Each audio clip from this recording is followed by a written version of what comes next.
So as you can see here, I got a bunch of crap built up in this trunk, and I'm trying to build a tray organizer in the back so I can pile all this stuff up and have it pushed to the back and organized. So that's the goal of today's project.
So on this activity with the router here, I'm trying to make a tongue and groove setup for joining the 2x4s together to make the tray organizer box for the trunk.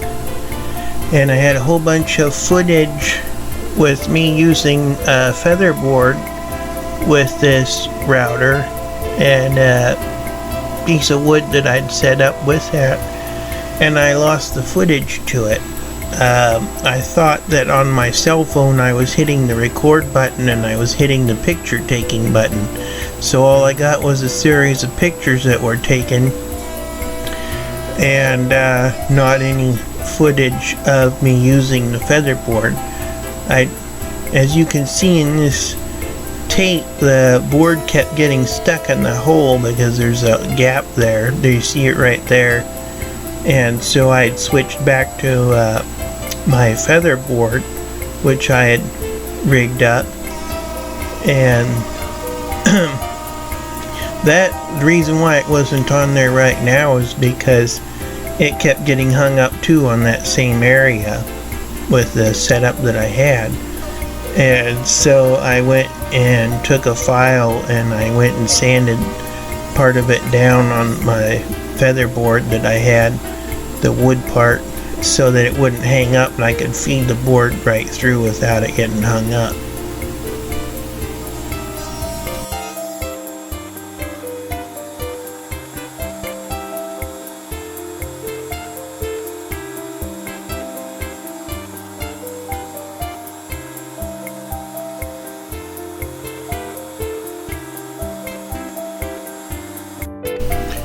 Now I will be squaring this up with a square to get the groove marked out for where the tongue is going to go into.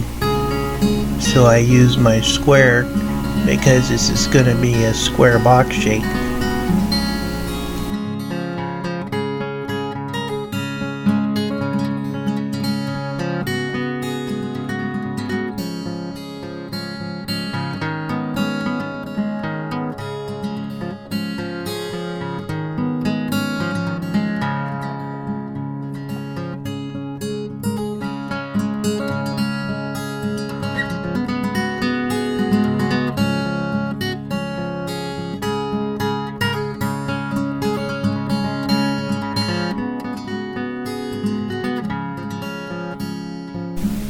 So on this piece I was having troubles with my router, and the width of this slot was not quite wide enough, so I'm trimming a little bit back using my miter saw so that it will fit together. The end pieces were so fragile they break off, so I didn't want to push it anymore with the router and readjust it because I was having trouble with it.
So here I am doing some rough fittings, and then now I'm putting some glue into the joints and then some screws to make it extra strong. I like to use the Gorilla Glue because you can use it on multiple surfaces and it seems to stick pretty good. The only drawback to it is it foams up, so you have to take a sander and sand it down flush or cut it off with a saw. As it's drying, it'll start to foam up, so it's something to consider. If you don't want that, you'd have to use maybe like a wood glue or a silicone or something like that. It doesn't bother me for what I'm doing here, so I just cut it off with a handsaw, and then I go and sand it down flush.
One thing that I've learned about routers is make sure that you have your setup absolutely the way you want it and the way it's going to work for you.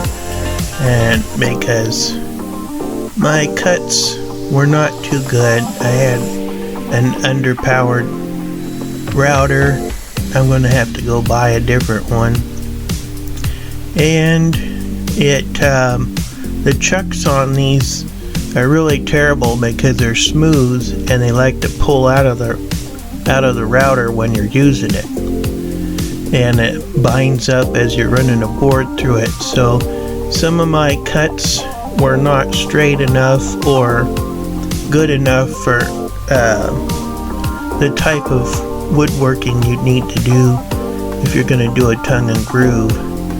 And it's just because the way I had it set up didn't work. So it was enough to get by for this project, but I'm going to have to get a different router, and I did fix the fence problem on my router table, so that part's under control for now. But I'm going to have to look for something with a good chucks because the bits are smooth and they don't hold. They like to pull out of the machine when you're in the middle of cutting, and it binds it up, and then you have all kinds of problems.